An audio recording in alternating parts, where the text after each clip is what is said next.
Good morning students. आज आपको मैं शब्द विचार चैप्टर पढ़ाऊंगी।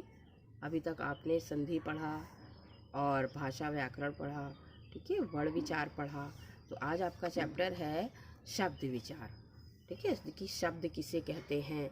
और देखिए, सबसे पहले शब्द किसे कहते हैं तो दिख रहा है ना सबको। वर्णों के सार्थक समूह को शब्द कहा जाता है। वर्णों के जो वर्ण आप लोग लिखते हो, छोटा बड़ा का खा गा, उसके सार्थक यानी कि जिसका अर्थ निकले, ठीक है, अर्थ निकले, तो उसको जो उसके जो समूह को जो मिलाते हैं उसके समूह को शब्द कहते हैं। जैसे कमल, ध्यान दीजिए, और कलम, ठीक है, कमल कलम शब्द जो है, ये जो शब्द हैं इन शब्दों की रचना वर्णों के सार्थक यानी कि जिसमें अर्थ जो निकल रहा है उसके मेल से हुई है। और जबकि इसी में से जो शब्द एक निकला है लमक, लमक शब्द का कोई अर्थ नहीं निकल रहा, तो जो सार्थक जिसका अर्थ निकले, ठीक है, उसको शब्द कहा जाता है। इसके बाद देखिए शब्द के भेद। शब्द के भेद मतलब शब्द जो है कितने प्रकार के होते हैं, ठीक है।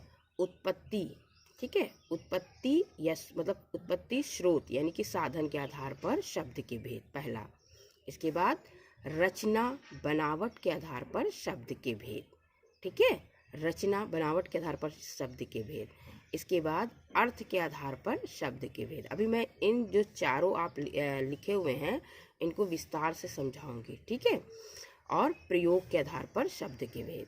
अब देखिए, जो शब्द जो है, शब्द की परिभाषा, यहाँ पर तो शब्द किसे कहते हैं वो बताया था। इसके बाद देखिए शब्द की परिभाषा, तो वर्णों के सार्थक मेल से, वर्णों के सार्थक मेल से बनी स्वतंत्र और सार्थक ध्वनि शब्द कहलाती है, ठीक है। इतना आया समझ में। वर्णों के जैसे हमने का, मा, गा, खा, जितना भी आपको वर्ण विचार में पढ़ाया था, वो जो होते हैं ना उनको सार्थक मेल से बनी स्वतंत्र और सार्थक ध्वनि शब्द कहलाती है, ठीक है, ठीक है। जैसे मगर, अगर, कोई भी शब्द ले लो। और इस अब देखिए सबसे पहला जो मैंने आपको बताया था उत्पत्ति के आधार पर शब्द के भेद। तो उत्पत्ति के आधार पर शब्द के भेद ये जो है 5 तरह के होते हैं, ठीक है। ये 5 तरह के होते हैं। कौन कौन से 5 होते हैं? तत्सम शब्द, ठीक है, तद्भव शब्द, और देश शब्द, विदेशी शब्द, संकर शब्द, ठीक है। इतने आप 5 प्रकार के होते हैं। तो देखिए सबसे पहले आप तत्सम, ठीक है, तत्सम शब्द समझ लीजिए। तत्सम अर्थात तत् प्लस सम, इसका अर्थ है कि उसके समान, उसके समान अर्थात संस्कृत के समान। जो हमारी भाषा है, प्राचीन भाषा है संस्कृत, उसके समान, ठीक है, संस्कृत के समान जो शब्द आते हैं और जो है उनको जो है तत्सम शब्द कहा जाता है। अतः संस्कृत के, देखिए इसको ध्यान से समझिए, संस्कृत के ऐसे शब्द जिसे हम ज्यों का त्यों प्रयोग करते हैं, ठीक है, जैसा जो संस्कृत से निकल के आए हैं उनको ज्यों का त्यों प्रयोग करते हैं, वो तत्सम शब्द कहलाते हैं। जैसे देखिए अग्नि, वायु, पर्वत, आम्र, है ना, चंद्र आदि, ये जो सारे शब्द हैं तत्सम कहलाते हैं, ठीक है, ओके। जब मैं आपको आगे चैप्टर पे तत्सम तद्भव शब्द दूंगी तो आप बिल्कुल इनको और कायदे से ढंग से समझ लेंगे, ठीक है। जैसे जो आम्र का है तो इसका जो तद्भव शब्द है आम होता है, ठीक है, ये ध्यान देख लीजिए। उसके बाद देखिए तद्भव शब्द, तद्भव, तत् प्लस भव, इसका अर्थ है कि उससे होना, ठीक है, अर्थात संस्कृत शब्दों से परिवर्तित होकर, जो संस्कृत शब्दों से निकल के आए और उससे परिवर्तन उसमें हुआ, ठीक है, बने शब्द। अतः जो संस्कृत शब्द परिवर्तित होकर हिंदी में, ठीक है, हिंदी में प्रचलित जो संस्कृत के शब्द थे वो जो है परिवर्तित होकर यानी उनमें परिवर्तन हो गया और वे हिंदी में प्रचलित हो गए, वे तद्भव शब्द कहलाए। जैसे आग, मैंने उसमें क्या बताया था, अग्नि, इसमें तद्भव उसका क्या हुआ, आग, ठीक है। उसमें तत्सम में मैंने आपको बताया था ग्रह, अब इसमें जो तद्भव में उसी का घर, और उसमें बताया था पर्वत, अब ये तद्भव में पहाड़, हमने उसमें बताया था आम्र, तो ये आम हुआ, ठीक है। उसमें जो है चंद्र, ये चांद, ये आपके तद्भव हुए, तत्सम के तद्भव शब्द। ठीक है, मैंने इसलिए जो उदाहरण उसमें लिखे थे और जो है उन्हीं उदाहरणों को बता रही हूँ कि जिससे आपको तत्सम और तद्भव में आप अंतर समझ लें। ठीक है, इतना है समझ में। अब तत्सम तद्भव शब्द आपके हो गए। उसके बाद देखिए बेटा, देशज शब्द नंबर 3 है आपका देशज शब्द।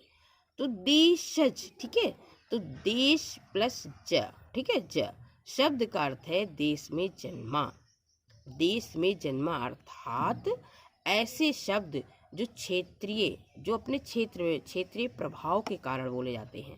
ठीक है, कि जो हम लोग घर में यूज़ करते हैं या जिस जो क्षेत्रीय प्रभाव रहता है, जिस क्षेत्र में हम लोग रहते हैं, वो हिंदी भाषा में प्रचलित हो गए, उनको देशज शब्द कहा जाता है। जैसे खिचड़ी, झुग्गी, डिबिया, ठीक है, जूता, लकड़ी, ये सब जो क्या है देशज शब्द।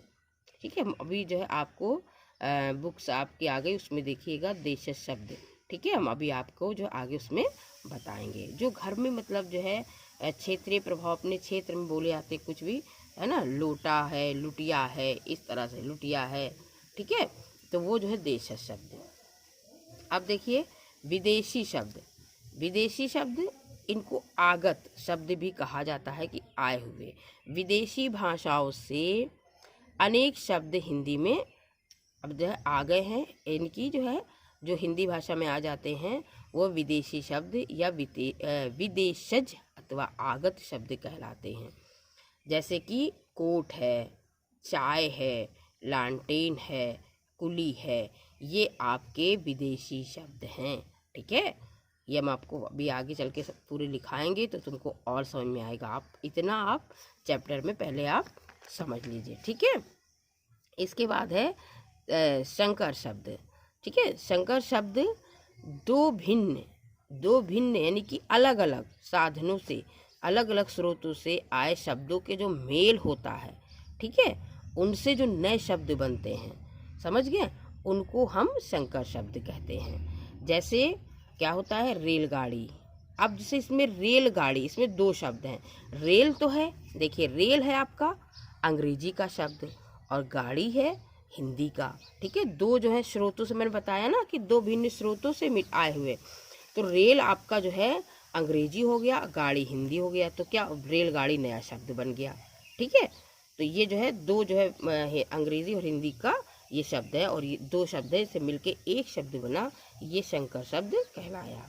उसके बाद देखिए पान दान। तो पान हिंदी हो गया और दान फारसी हो गया। ठीक है, तो पान दान हो गया। ठीक है, समझ में आया। और इसके बाद देखिए बेटा छाया। ठीक है, छायादार।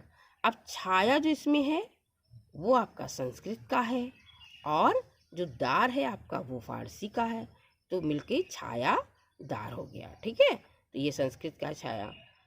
तो इस तरह से आप जो है इसको समझ ले। से वर्षगांठ। वर्षगांठ, वर्ष आपका संस्कृत का है और गांठ हिंदी का। तो ठीक है, ये आपके संकर शब्द कहलाते हैं। अब ये आपका तत्सम, तद्भव, देशज, विदेशी, संकर हो गए। इसके बाद देखिए नंबर जो दूसरा आपका है, ठीक है, रचना बनावट के आधार पर शब्द के भेद। तो ये रचना बनावट के आधार पर शब्द के भेद देखिए, ये जो है आपके 3 प्रकार के होते हैं। ठीक है, जैसे रूढ़ शब्द, यौगिक शब्द और योग रूढ़। ठीक है, अब रूढ़ शब्द किसे कहते हैं? वे शब्द जिनके सार्थक जो है खंड, यानी कि जिससे सार्थक मतलब होता है अर्थ ना निकले, सही और शुद्ध अर्थ सार्थक का मतलब होता है। तो वे शब्द जिनके सार्थक खंड नहीं हो सकते वे रूढ़ शब्द कहलाते हैं। जैसे हाथ। ठीक है, अब हाथ में ये जो हाथ है ये आपका शब्द है, इसको भी अब आप अलग अलग कर दें तो इसका जो अर्थ हा था निकलेगा नहीं अर्थ। ठीक है, पैर, अब इसको अलग कर दें, पै और रा, इसमें कोई अर्थ नहीं निकल रहा है। रात, रा और ता कर दो, कोई अर्थ नहीं निकल रहा है। दिन, ठीक है, मंत्र, कुर्सी, चादर और ठीक है चाचा। अब चाचा में चा ऐसे तो लग रहा चाचा, काका, ये सब शब्द हैं, मगर इसको अलग कर दो तो इनका कोई अर्थ नहीं निकलेगा। अब जैसे इसी तरह देखिए एग्जाम्पल, जैसे चावल, ठीक है, ठीक है, चावल। अब चाव प्लस ला कर दिया तो, या चा प्लस वल कर दिया तो इसमें कोई अर्थ नहीं निकल रहा है। तो ऐसे शब्द रूढ़ शब्द कहलाते हैं, जिसके वे शब्द, ध्यान रखिए आप, वे शब्द जिनके सार्थक खंड नहीं हो सकते, यानी कि टुकड़े नहीं हो सकते, ठीक है, जिनके सार्थक खंड नहीं हो सकते या टुकड़े नहीं हो सकते, उनको रूढ़ शब्द कहा जाता है। इसके बाद देखिए बेटा यौगिक शब्द।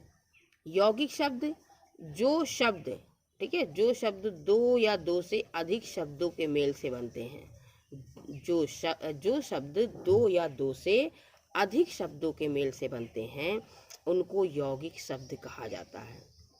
दो शब्द से और इन शब्दों के सार्थक खंड किए जा सकते हैं। अब जैसे इसमें था, रूढ़ में नहीं किया सकते, याद रखिए, और यौगिक में किए जा सकते हैं। जैसे विद्यालय, तो इसमें क्या हुआ, दो या, बताया ना कि जो शब्द दो या दो से अधिक शब्दों के मेल से बनते, तो विद्यालय यानी कि विद्या का आलय, तो क्या हुआ, विद्यालय। ठीक, ये आपके यौगिक शब्द कहलाए। इसमें क्या है कि देखिए कितने 3 शब्द हैं और इसके मेल से ये बना विद्यालय। राजा का पुत्र, ठीक है, राजपुत्र, ये देखिए इसमें भी 3 शब्द हैं, राजपुत्र। अब जब आप समास में पढ़ेंगे तो ये सब शब्द आपके आएंगे इस तरह के, तो आप जो है हम आपको बताएंगे। इसके बाद डाक प्लस घर, डाक प्लस घर, तो क्या हुआ, डाक घर, ठीक है, डाक प्लस घर, डाक घर। अब इसके बाद देखिए जो आपका है फोर्थ गा है, तीसरा है ये हो गया रूढ़ शब्द जिसके खंड ना किया सके, और जिसके ये तो दो या दो से अधिक शब्दों के मेल से बनता है, यौगिक होता है, ठीक है, योग रूढ़।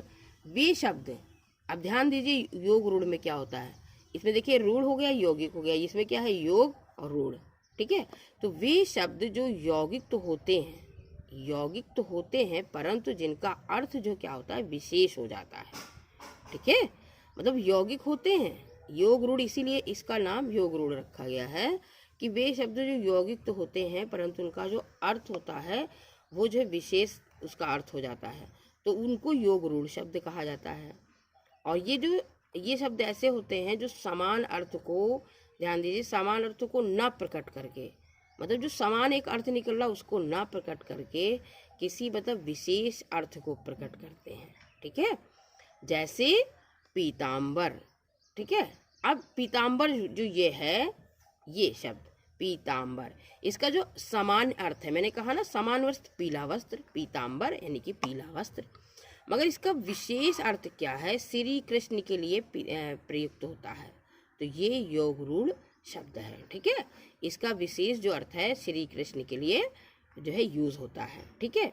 अब इस तरह से जलज, अब जलज सामान्य अर्थ, जलज जल से जन्मा यानी कि जल के अंदर जन्मा, ठीक है, ये जल में उत्पन्न होना, ठीक है, तो इसका जो है समान अर्थ तो ये हो गया, मैंने इसे लिख दिया है। इसके बाद ये है विशेष अर्थ, इसका क्या है, कमल के लिए, कमल के लिए, ठीक है, समझ में आ रहा ना, दो जो ये देखिए। इसके बाद इसमें देखिए लंबोदर, लंबोदर, अब इसका समान अर्थ क्या है, लंबा है उदर जिनका, लंबा है उदर जिनका, ये तो समान अर्थ हो गया। जिसका विशेष अर्थ क्या है, गणेश जी के लिए, अर्थात श्री गणेश, ठीक है, लंबोदर उनको कहा जाता है ना गणेश जी को, तो उसका जो है लंबोदर का समान अर्थ हुआ लंबा है उदर जिनका, अर्थात विशेष अर्थ में आया गणेश जी के लिए। अब इसी तरह नीलकंठ, नीलकंठ यानी कि नीले कंठ वाले, जिनका जो है नीला कंठ हो, उनको जो है इसका समान अर्थ क्या हुआ कि मतलब जो है इसमें नहीं लिखा है, जो नील जिसका जो है ग्रीवा जिसकी नीली हो, जिसका नीला कंठ हो, तो इसका विशेष अर्थ क्या हुआ, जैसे शिव जी, ठीक है, ये आपका विशेष अर्थ है, उनको शिव जी के लिए आता है, ठीक है। और इसके ये जो है आपको योग रूढ़ शब्द जब आपको समास चैप्टर पढ़ाएंगे बेटा, तो उसमें ये जो है योग रूढ़ अधिकतर उदाहरण बहुव्रीहि समास के होते हैं, ठीक है। आप समझिए बहुव्रीहि समास में ये आप अंतर्गत जब हम पढ़ाएंगे तो आप इसको पढ़ेंगे। तो ये जो आपका चैप्टर हुआ क्या कहते हैं शब्द विचार, इसमें आपने पढ़ा कितना जो सारे हमने बताया कि शब्द भेद जो है आपके होते हैं ना 4 प्रकार की, इसकी परिभाषा बताई और इसके बाद रचना बनावट के आधार पर आपको शब्द भेद बताया। अब आपके जो अर्थ के आधार पर शब्द के भेद, अर्थ के आधार पर शब्द के भेद और प्रयोग के आधार पर शब्द के भेद, ठीक है, ये आपके जो आपका नेक्स्ट टॉपिक होगा उसमें पढ़ाएंगे। बेटा आज के लिए इतना ही, क्योंकि इतना ही आप इसको खुद ध्यान से पढ़िएगा, समझिएगा, और मैं नोट्स की पिक आपको सेंड करूँगी, तो उसको जो है आप इसको नोट करना, इसको बहुत ध्यान। और आपके जो टेस्ट, किसी दिन भी हम टेस्ट ले सकते हैं, तो इसके अंतर्गत जो नोट्स होंगे, इसके अलावा जैसे ये देशज शब्द हैं, आप स्वयं और ढूंढेंगे कौन से हैं, तो इनके अलावा जो इसमें दिए हैं वो हम नहीं देंगे, ठीक है, हम कोई भी दे सकते हैं। तद्भव शब्द इसमें दिए 5 दिए हैं, इनके अलावा हम देंगे, ठीक है। संकर शब्द इसके जो इसमें दिए हुए हैं वो अलग से हम देंगे। तो आप लोग टेस्ट के लिए रेडी रहिए। आज के लिए आपका टॉपिक इतना, कल मैंने इससे आप लोगों को पढ़ाया था वो आप लोगों ने लिख लिया होगा, ठीक है। तो ये आपको नोट्स रफ में लिखने हैं, फिर हम जो है आपका इतना ही आज का टॉपिक। ओके बेटा, बाय बाय, ठीक है।